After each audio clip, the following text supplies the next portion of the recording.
Hello students, welcome to our YouTube channel LK chemistry. Students, हमने physical chemistry का बहुत ही महत्वपूर्ण चैप्टर स्टार्ट कर रखा है जो थर्मोडायनेमिक्स है। और थर्मोडायनेमिक्स इस चैप्टर की हमने अपने चैनल पर 4 वीडियो अपलोड कर दी है। यदि आपने वो 4 वीडियो नहीं देखी तो प्लीज़ वो 4 वीडियो ज़रूर देखना।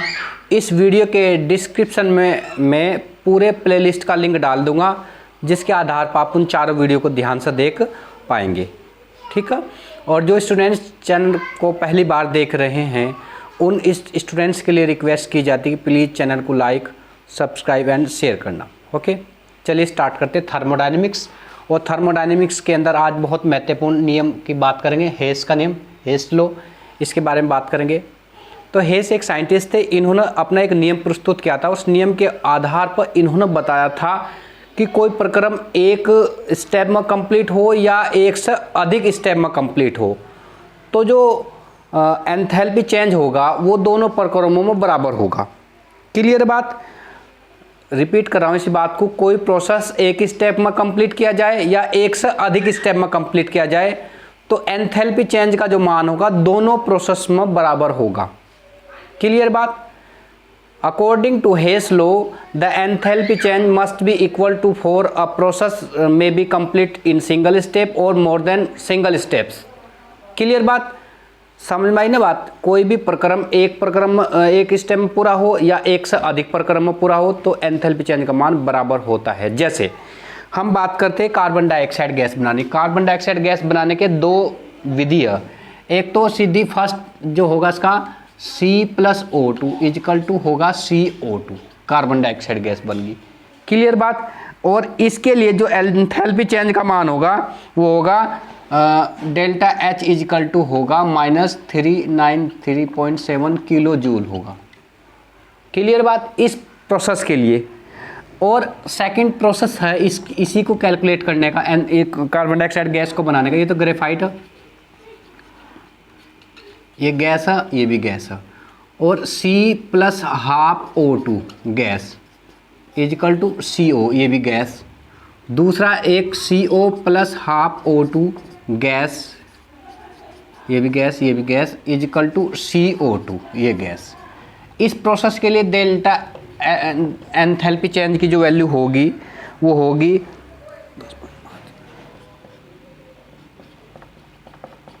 110.5 किलो जूल। और इसके लिए एंथैल्पी चेंज की वैल्यू होगी, ये होगी 283.2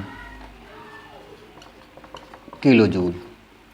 और यदि इन दोनों न्यूमेरिकल वैल्यू को हम ऐड करें, दोनों न्यूमेरिकल वैल्यू को, तो हमारे पास यही आएगी जो हमारे पास ये यहाँ पर है। ठीक है। इन दोनों का सम यदि हम करते हैं तो कितना आता है? -393.7 किलो जूल। क्लियर बात? तो इस बात से क्या स्पष्ट हो रहा कि कोई प्रक्रम चाहे तो एक प्रक्रम में हम कंप्लीट कर ले और चाहे एक से अधिक प्रक्रम में कंप्लीट कर ले तो एंथैल्पी चेंज का मान कितना हो रहा है? बराबर हो रहा है। हम देख रहे हैं यहाँ पर कार्बन डाइऑक्साइड गैस बनाने के 2 विधि। एक तो सीधा कार्बन को ऑक्सीजन गैस के साथ ट्रीट कर CO2, इसमें एंथैल्पी चेंज की मान इतना आ रहा है। और इसको दो स्टेप में अगर कंप्लीट करते C+12O2 equal to CO, then CO+12O2 equal to CO2। इन दोनों में अलग अलग एंथैल्पी चेंज है और इन दोनों का यदि सम करेंगे तो वो भी इसके इक्वल ही आ रहा है। क्लियर है? तो हेस का नियम स्पष्ट हो रहा है ना कि कोई प्रक्रम चाहे तो हम एक प्रक्रम में पूरा करें चाहे एक से अधिक प्रक्रम, दोनों तरीकों के, दोनों विधि के आधार पर जो एंथैल्पी चेंज का मान होगा वो बराबर होता है। ठीक है। अब हम बात करते हैं utilities of the Hess law. Utility of Hess law, उपयोगिता। हेस नियम क्या होगी? उपयोगिता। फर्स्ट, अब किस किस के काम आता है हेस लॉ? एक तो ये जानकारी हम होनी चाहिए। First, to calculate heat of reaction. Heat of reaction, किसी भी रिएक्शन की हीट को कैलकुलेट करने के लिए ये लॉ जनरली यूज किया जाता है। जैसे हम यहाँ पर देखें, इन रिएक्शन के लिए हम क्या करें? हीट ऑफ रिएक्शन को की स्टडी कर सकते हैं। Second, to calculate heat of formation. Heat of formation, formation की हीट को हम इस नियम के आधार पर आसानी से ज्ञात कर सकते हैं। Third, lattice energy. Lattice energy, किसी रिएक्शन की जो लैटिस एनर्जी है वो भी हेस लॉ के आधार पर हम आसानी से कैलकुलेट कर सकते हैं। और fourth, bond enthalpy. Enthalpy, bond enthalpy की गणना भी हम इस नियम के आधार से कर सकते हैं। यानी बॉन्ड एंथैल्पी क्या होती है?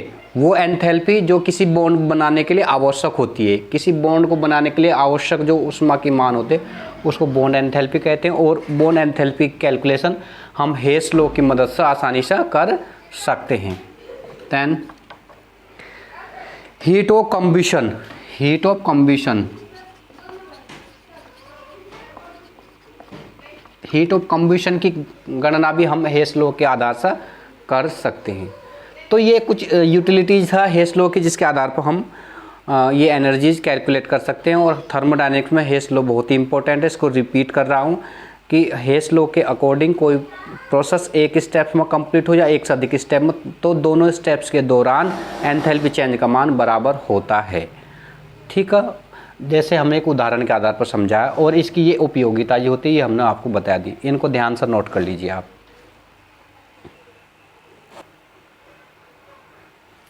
अब हम बात करते हैं सेकंड लॉ ऑफ थर्मोडायनेमिक्स। बहुत ही महत्वपूर्ण है। हम फर्स्ट लॉ ऑफ थर्मोडायनेमिक्स के बारे में ऑलरेडी पढ़ चुके हैं जिसमें हमने क्या पढ़ा था? Energy can not create not destroy, it can transform one form to another form. उसका मैथमेटिकल डेरिवेशन भी हमने पढ़ लिया था। Delta Q equal to delta U plus P D V, ये हमने बात कर चुके थे। अब हम बात करते हैं सेकंड लॉ ऑफ थर्मोडायनेमिक्स की।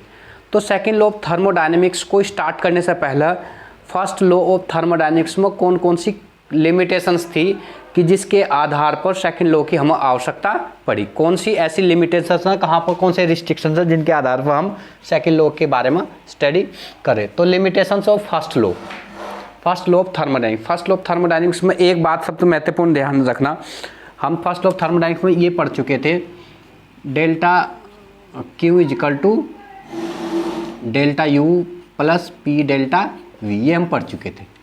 ये फर्स्ट लॉ ऑफ थर्मोडायनेमिक्स का मैथमेटिकल डेरिवेशन है। क्लियर बात? अच्छा, अब कौन सी लिमिटेशन ऑफ फर्स्ट लॉ? तो फर्स्ट लॉ जो है एनर्जी चेंज को बता देता है। किसी रिएक्शंस के एनर्जी चेंज को रिप्रेजेंट करता है कि एनर्जी कितनी एनर्जी चेंज हुई, लेकिन ये नहीं बताता कि एनर्जी जो चेंज हुई उसका अमाउंट कितना है। First law of thermodynamics represents the only energy change but can not explain the amount of change energy. कितना अमाउंट एनर्जी का चेंज हो गया, उस लॉ को first law of thermodynamics explain करने में असफल रहा। बात समझ आ रही? फर्स्ट लॉ में क्या कहा, एंड ये तो बता रहा फर्स्ट लॉ की एनर्जी चेंज हो रही, लेकिन कितनी एनर्जी चेंज हो रही उसके विषय में कोई स्पष्टीकरण नहीं दे रहा। जैसे आप इसमें देख ही रहे, ये जो डेल्टा यू ये एनर्जी है, कौन सी? Internal energy. तो इंटरनल एनर्जी के चेंज के विषय में तो जानकारी दे रहा है फर्स्ट लॉ, लेकिन कितनी एनर्जी चेंज हो रही वो इसमें उसका कोई एक्सप्लेनेशन इस लॉ में नहीं था, इसलिए इस पॉइंट ऑफ व्यू से लिमिटेड हो गया था। बात समझ आ रही? इस पॉइंट एनर्जी चेंज के पॉइंट ऑफ व्यू से first law of thermodynamics limited हो गया था, इसलिए आवश्यकता पड़ी हमें सेकंड लॉ की। क्लियर बात? रिपीट कर रहा हूं कि first law of thermodynamics energy change के विषय में जानकारी देता है, लेकिन कितनी एनर्जी चेंज हो रही उसके विषय में first law of thermodynamics limited हो गया था, इसलिए हमें सेकंड लॉ ऑफ थर्मोडायनेमिक्स की आवश्यकता पड़ी। क्लियर? फर्स्ट पॉइंट ये। Second point, first law of thermodynamics एक बात कहता है कि ऊष्मा का जो प्रवाह होता है, हीट का प्रवाह होता है, hotter region to cooler region में होता है। हॉटर टू कूलर, यानी थर्मोडायनेमिक्स में क्या होता है कि जो एनर्जी होती है hotter region to cooler region में ट्रेवल करती है। ये बात फर्स्ट लॉ ऑफ थर्मोडायनेमिक्स कहता है हमें।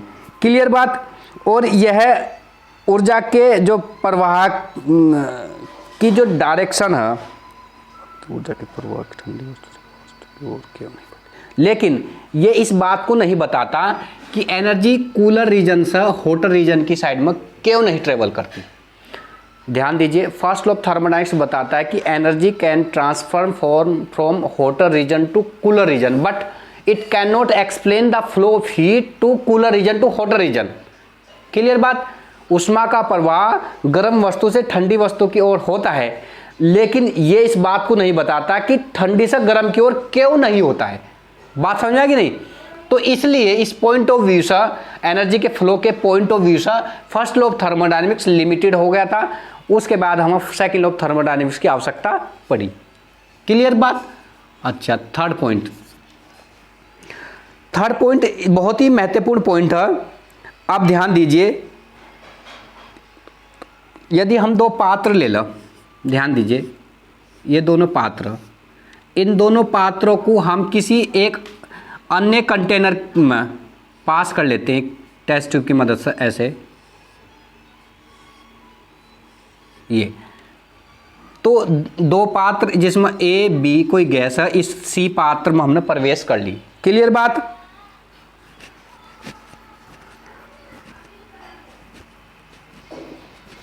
तो एक बात समझने की यहाँ पर, जब हम दो पात्रों को किसी टेस्ट ट्यूब के माध्यम से किसी अन्य पात्र में प्रसारित कर लेते हैं, लेकिन अब हम जो ये गैस है इनको रिवर्स नहीं कर सकते कि ए की ए के अंदर और बी की बी के अंदर कर दे। यानी गैस के फ्लो को हम सेपरेट नहीं कर पा सकते। फिर गैस के फ्लो को हम सेपरेट नहीं कर सकते, फ्लो एक ही रहेगा सी, उसको ए बी में हम सेपरेट नहीं कर सकते। फर्स्ट लॉ ऑफ थर्मोडायनेमिक्स के अकॉर्डिंग हम क्या, यदि दो पात्र में गैस, ए पात्र, ए कंटेनर बी, इनमें कोई दो गैस है, तो इनको हम किसी अन्य पात्र में हम जब ट्रांसफ़र कर रहे सी पात्र में, तो वहाँ ट्रांसफ़र तो होगी, लेकिन इनको रिवर्स नहीं कर सकते, इनको हम सेपरेट नहीं कर सकते। According to first law of thermodynamics, वो थर्मोडायनेमिक्स क्या कहता है, इन दोनों पात्र की एक गैस तो एक कंटेनर में तो कलेक्ट कर लिया, लेकिन इनको सेपरेट नहीं कर सकते। इसलिए first law of thermodynamics limited हो गया था इस पॉइंट ऑफ व्यू से। तो जब ये लिमिटेड हो गया था, तब हमें किस चीज़ की जरूरत पड़ी? हमें सेकंड लॉ ऑफ थर्मोडायनेमिक्स की जरूरत पड़ी। क्लियर बात? ये पॉइंट। अच्छा, एक पॉइंट और, चौथा पॉइंट कहता है कि according to first law of thermodynamics, किसी रिएक्शन के प्राप्त कोई अभिक्रिया उसके कंप्लीट होने के, कोई रिएक्शन उसके कंप्लीट होने के बारे, कोई अभिक्रिया पूर्णता को प्राप्त क्यों नहीं करती, कोई अभिक्रिया पूर्णता मतलब कंप्लीट क्यों नहीं हो पाती, उसकी जानकारी नहीं देता। फर्स्ट लॉ ऑफ थर्मोडायनेमिक्स किसी रिएक्शन के लिए कंप्लीट क्यों नहीं होती उसकी जानकारी नहीं देता।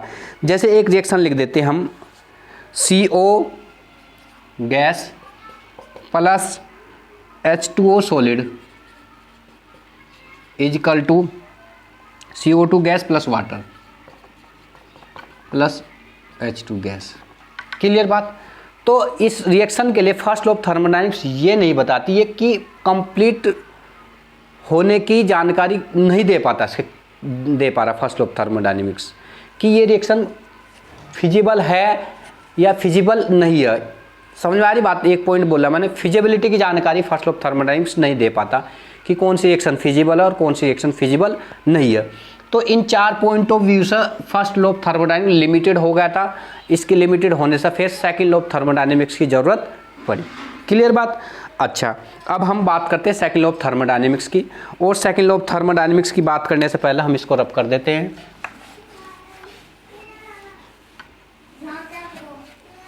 अच्छा, थर्मोडायनेमिक्स के सेकंड लॉ के निर्धारण के लिए क्लासियस ने एक नया टर्म दिया था। सेकंड लॉ ऑफ थर्मोडायनेमिक्स के एक्सप्लेन करने के लिए क्लासियस एक साइंटिस्ट थे, उसने एक नया टर्म इंट्रोड्यूस किया था। उस टर्म को बोला था उन्होंने इंट्रोपी। क्या बोलता है? Entropy.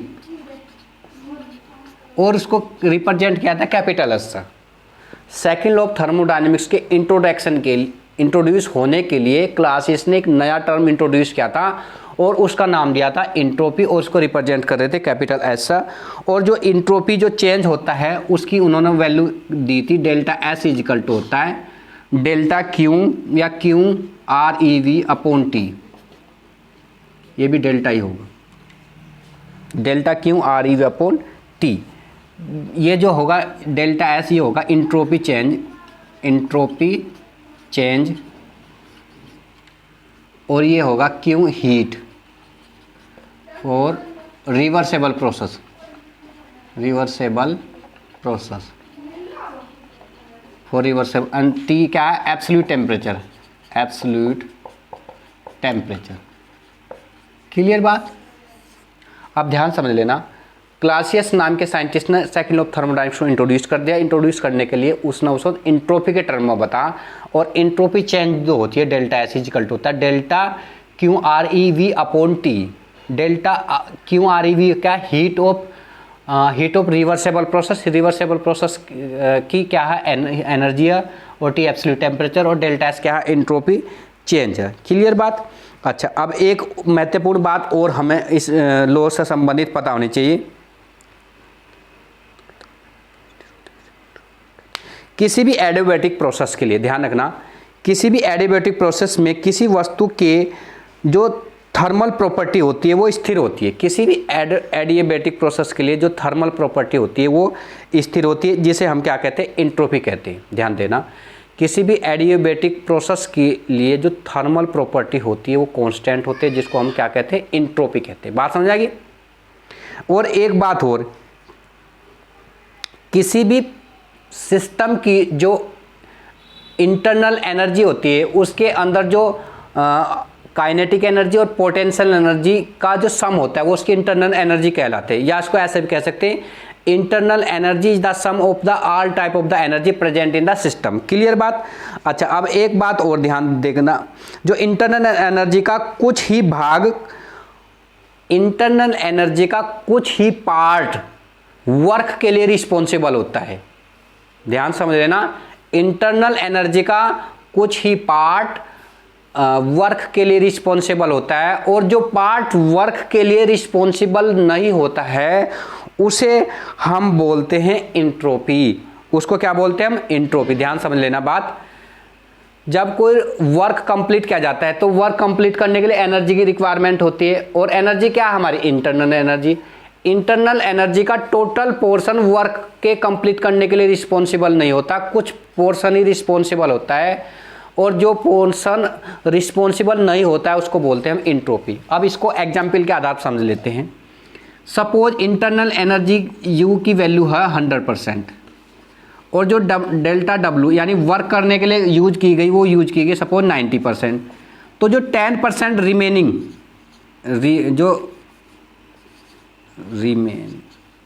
Remaining energy delta U is equal to जो 10% जो बच गई, इसको बोलते हैं हम इंट्रोपी। इसको क्या बोलते हैं हम, इंट्रोपी। बात समझ आ रही। यानी टोटल एनर्जी वर्क में कन्वर्ट नहीं होती, जो एनर्जी वर्क में कन्वर्ट नहीं होती, जो शेष रह जाती है उसको हम क्या बोलते हैं, इंट्रोपी। ध्यान समझ लें बात, मैंने 3 टर्म बता दिए इंट्रोपी में, दोबारा समझा रहा हूँ उसी बात को। नंबर 1 बात, किसी भी एडियाबैटिक प्रोसेस के लिए किसी भी सिस्टम की जो थर्मल प्रॉपर्टी होती है वो कांस्टेंट होती है, और जिसे हम क्या कहते हैं, इंट्रोपी कहते हैं। एक बात। दूसरी बात मैंने ये बताई आपको, किसी भी सिस्टम की जो इंटरनल एनर्जी होती है उसमें प्रेजेंट सभी प्रकार की एनर्जी का सम होता है, और इंटरनल एनर्जी का कुछ ही भाग वर्क के लिए रिस्पॉन्सिबल होता है, और जो वर्क करने के लिए रिस्पॉन्सिबल नहीं होता उस अमाउंट को हम बोलते हैं इंट्रोपी। क्लियर बात। अच्छा, अब तीसरी बात, entropy and disorder. Entropy and disorder, ध्यान रखना, entropy and disorder. Entropy and disorder, अच्छा इसको ध्यान देना, इंट्रोपी एंड डिसऑर्डर क्या होता है। Basically entropy is the measurement of randomness. बिल्कुल एक सेंटेंस में डेफिनेशन है इंट्रोपी की, लिख देते हैं, entropy is the measurement of randomness, randomness. Clear बात। या इसको ऐसे बोलेंगे, यादृच्छता की माप, हिंदी बोलेंगे एंट्रोपी यादृच्छता की माप, या हलचल की माप। जो यूनिवर्स में दुनिया भर की हलचल हो रही उसका जो मापक है उसको बोलते हैं एंट्रोपी। और एंट्रोपी यूनिवर्स की हमेशा क्या होगी, इंक्रीज हो, क्योंकि रैंडमनेस हमेशा बढ़ती जा रही। क्लियर बात। अब इस इंट्रोपी को हम फिजिकल स्टेट के आधार पर चेक करके सॉलिड में ज़्यादा होगी, लिक्विड में, गैस में, किस में ज़्यादा होगी, तो रैंडमनेस किस में ज़्यादा होती है, गैसेस में ज़्यादा होगी, then liquid then solid. Solid में रैंडमनेस सबसे कम होगी। तो इंट्रोपी जो सॉलिड की होगी इसको आप इस तरह से लिख सकते हैं, सॉलिड की सॉलिड इंट्रोपी ऐसे लिखेंगे, entropy solid then liquid entropy entropy then liquid gas entropy. Clear बात। यानी ये हमने फिजिकल स्टेट के आधार बता दिया, जो गैस होगी उसकी इंट्रोपी सबसे ज़्यादा होगी, सॉलिड की सबसे कम और लिक्विड की उसके बीच में होगी। बात समझा। यानी इंट्रोपी फिजिकल स्टेट जैसे उनके लिए इंटरन्यूक्लियर बॉन्ड डिस्टेंस इंक्रीज हो रही तो इंट्रोपी धीरे धीरे उसी रेशो में क्या हो रही, बढ़ती जा रही। अच्छा, एक कॉम्पिटिशन क्वेश्चन इसी पर बेस्ड मैं बता देता हूँ। एक बार पूछेगा कॉम्पिटिशन में, नीट के एग्जाम में आया था ये, कि जो हमारा एग्स होता है, एक एग्स बॉइल्ड होता है, एक नॉन बॉइल्ड, तो इंट्रोपी किसकी ज़्यादा होगी, नॉन बॉइल्ड की, क्योंकि नॉन बॉइल्ड के अंदर क्या लिक्विड्स हो गए, लिक्विड से एक दूसरे के साथ ऐसे कोलाइड कर रहे हो, जबकि वो सॉलिड स्टेट में जाएगा वो बिल्कुल टाइटली बॉन्डेड रहेंगे, तो उसमें क्या हो, हलचल यानी रैंडमनेस नहीं रहने की। इसलिए रैंडमनेस नहीं रहेगी तो यानी बॉइल्ड एग्स की जो इंट्रोपी होगी वो कम होगी rather than non boiled. Clear बात। अच्छा, अब नेक्स्ट एक बात और, entropy and probability. Entropy and probability, entropy and probability. Entropy explain the feasibility of the reaction. किसी भी रिएक्शन की फिजिबिलिटी को बताता है एंट्रोपी, कि कौन सी रिएक्शन फिजिबल होगी और कौन सी रिएक्शन फिजिबल नहीं होगी। क्लियर बा। अब इसको हम मैथमेटिकल के बिहार पर बोलेंगे डेल्टा एस। डेल्टा एस की वैल्यू ध्यान दीजिए, एक मिनट। अगर डेल्टा एस की वैल्यू एंट्रोपी चेंज बोलते हैं ग्रेटर देन जीरो हो, यदि डेल्टा एस की वैल्यू ग्रेटर देन जीरो हो तो जो रिएक्शन होगी स्पॉन्टेनियसली बढ़ेगी, वो सेल्फ स्पॉन्टेनियस वो रिएक्शन कंप्लीट होगी। और यदि डेल्टा एस की वैल्यू जीरो के इक्वल हो, यदि इंट्रोपी चेंज की वैल्यू जीरो के इक्वल हो तो वो इक्विलिब्रियम को अचीव करेगी। किसको अचीव करेगी, इक्विलिब्रियम, साम्यावस्था को अचीव करती है। और यदि डेल्टा एस की वैल्यू लेस देन जीरो तो अपोजिट प्रोसेस होगा। डेल्टा एस की वैल्यू लेस देन जीरो हो तो वो रिप्रेजेंट करेगा अपोजिट प्रोसेस, अपोजिट प्रोसेस को रिप्रेजेंट करेगा। तो इस बिहार पर डेल्टा एस यानी एंथैल्पी चेंज की न्यूमेरिकल वैल्यू के बिहार पर हम किसी रिएक्शन की फिजिबिलिटी के बारे में बता सकते हैं कि कौन सी रिएक्शन फिजिबल होगी और कौन सी रिएक्शन फिजिबल नहीं होगी। और एक टर्म है प्रोबेबिलिटी, इसको भी एक्सप्लेन करते हैं। तो इंट्रोपी का प्रोबेबिलिटी के साथ रिलेशन है, एस इज इक्वल टू होता है KLN W, जहाँ एस क्या इंट्रोपी है और W क्या प्रोबेबिलिटी और K है बोल्ट्जमैन कांस्टेंट। इस फॉर्मूले पर बेस्ड प्रॉब्लम बनती है और प्रॉब्लम इवन हमारे जो हाई लेवल का कॉम्पिटिशन केमिस्ट्री के होते हैं CSIR नेट, उस टाइप के जो क्वेश्चन पेपर सेट होते हैं वहाँ पर भी इस फॉर्मूले बेस्ड न्यूमेरिकल प्रॉब्लम डिस्कस की जाती है। इसलिए फॉर्मूला आपको लर्न होना चाहिए। एस इज इक्वल टू होता है KLN W। W क्या है, प्रोबेबिलिटी है, एस क्या है इंट्रोपी और K क्या बोल्ट्जमैन कांस्टेंट। और प्रोबेबिलिटी की डिटेल हम मैथमेटिक्स में पढ़ते हैं। प्रोबेबिलिटी क्या है, किसी घटना के घटित होने की संभावना। समझ वाली बात। W को फिर भी हम लिख देते हैं, W इज इक्वल टू होगा संभावित घटना बटे कुल घटना, मतलब possible events upon total events. जैसे सपोज में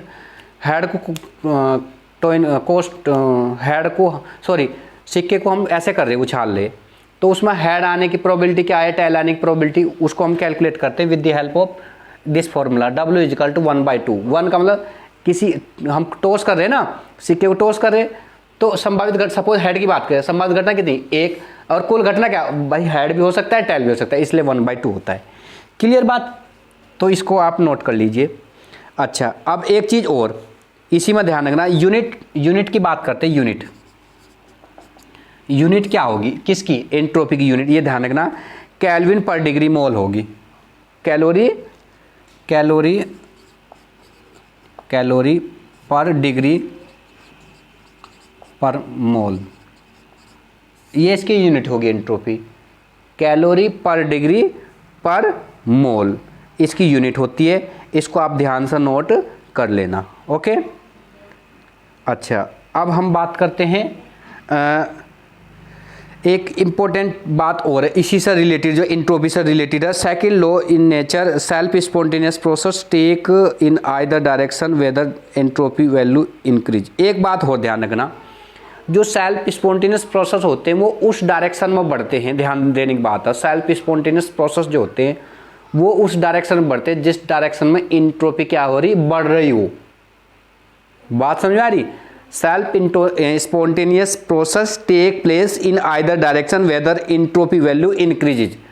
जिस डायरेक्शन में एंट्रोपी की वैल्यू बढ़ेगी उस डायरेक्शन में सेल्फ स्पॉन्टेनियस प्रोसेस क्या होगे, बढ़ते हैं, या सेल्फ स्पॉन्टेनियस प्रोसेस उस डायरेक्शन में क्या आप प्रोसीड करते हैं। क्लियर बात? इसको आप ध्यान से नोट कर लीजिए। अच्छा, कुछ ये महत्वपूर्ण बात है, process and entropy change. Entropy change के लिए कौन कौन से प्रोसेस, किस तरह से हम थोड़ा सा इसको बात करें, आप ध्यान देंगे ना। कोई भी प्रोसेस हो, कोई भी XYZ प्रोसेस हो, for every process the numerical value of entropy increases. किसी भी प्रोसेस के लिए एंट्रोपी की वैल्यू हमेशा क्या होगी, इंक्रीज होगी। बात समझ आई? कोई सेल्फ स्पॉन्टेनियस प्रोसेस हो तो उसके लिए क्या होती है, एंट्रोपी की वैल्यू हमेशा इंक्रीज होती है। भाई कोई रिएक्शन कंप्लीट होगी, जब रिएक्शन कंप्लीट होगी तो किसी रिएक्टेंट के बॉन्ड ब्रेक होंगे, रिएक्टेंट के बॉन्ड ब्रेक होंगे और प्रोडक्ट के बॉन्ड फॉर्म होंगे, तो उसमें रैंडमनेस तो होगी, तो रैंडमनेस होगी, ऑब्वियसली बात है एंट्रोपी की वैल्यू क्या होगी, इंक्रीज होगी। इसलिए कहा for every process the numerical value of entropy also increase. बात समझ आ गई? अच्छा, ये बात एक थी। दूसरी बात एक और समझ लो साथी, इन universe the value of entropy continuously increase.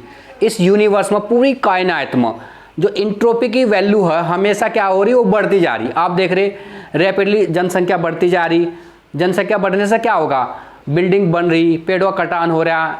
It means क्या स्पष्ट हो रहा, इससे क्या स्पष्ट हो रहा है कि हलचल बढ़ रही, रैंडमनेस बढ़ रही। तो रैंडमनेस बढ़ना किस चीज़ का प्रमाण है, एंट्रोपी चेंज, एंट्रोपी की वैल्यू बढ़ रही। तो in universe the value of entropy increases. Clear बात? In universe the value of entropy continuously increase. अच्छा, अब तीसरी बात sorry, the total entropy change of universe, total entropy change of universe delta S is equal to होगा delta S of system plus delta S of surrounding.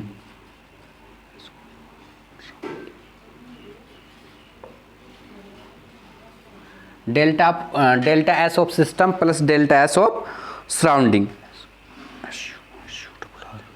एक minute, यो ठीक है, delta S is equal to delta S system plus delta S surrounding. Clear?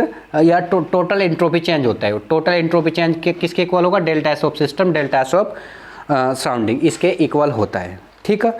अच्छा, एक बात और इसी में हम बात कर लेते हैं, जो एंट्रोपी चेंज है डेल्टा एस, अगर इसकी वैल्यू ग्रेटर देन जीरो हो, ग्रेटर देन जीरो, तो ये रिप्रेजेंट करेंगे सेल्फ स्पॉन्टेनियस प्रोसेस को, सेल्फ स्पॉन्टेनियस प्रोसेस को रिप्रेजेंट करता है यदि डेल्टा एस की वैल्यू ग्रेटर देन जीरो हो। और यदि डेल्टा एस की वैल्यू जीरो हो तो ये रिप्रेजेंट करता है कि रिएक्शन इक्विलिब्रियम को अचीव कर रही है, यानी रासायनिक साम्यावस्था को अभिक्रिया अचीव कर रही है। और एक चीज़ और, यदि डेल्टा एस की वैल्यू लेस देन जीरो हो तो ये रिप्रेजेंट करता है फॉर अपोजिट प्रोसेस को। क्लियर बात? तो ये पूरा एंट्रोपी का कंसेप्ट है। एंट्रोपी कंसेप्ट हमें जानकारी होनी चाहिए। सेकंड लॉ ऑफ थर्मोडायनेमिक्स क्या कहता है, सेकंड लॉ ऑफ थर्मोडायनेमिक्स से पहले हमें लिमिटेशंस पता होनी चाहिए। फर्स्ट लॉ ऑफ थर्मोडायनेमिक्स कौन कौन सी लिमिटेशंस है, उन लिमिटेशंस के बाद थर्मोडायनेमिक्स का सेकंड लॉ पढ़ते हैं। सेकंड लॉ ऑफ थर्मोडायनेमिक्स में क्लासेस में जो स्टेटमेंट बताता रिगार्डिंग एंट्रोपी, एंट्रोपी का पता होना चाहिए, एंट्रोपी की डेफिनेशन, एंट्रोपी के रिगार्डिंग अलग अलग कंसेप्चुअल बातें, ये सब जानकारी हासिल हमें होनी चाहिए। और वो सब हमने इस वीडियो लेक्चर में कवर करी। आई होप ये वीडियो आपके लिए लाभदायक रही होगी। यदि आपको वीडियो अच्छी लगी तो प्लीज़ चैनल को लाइक, सब्सक्राइब एंड शेयर करना। धन्यवाद।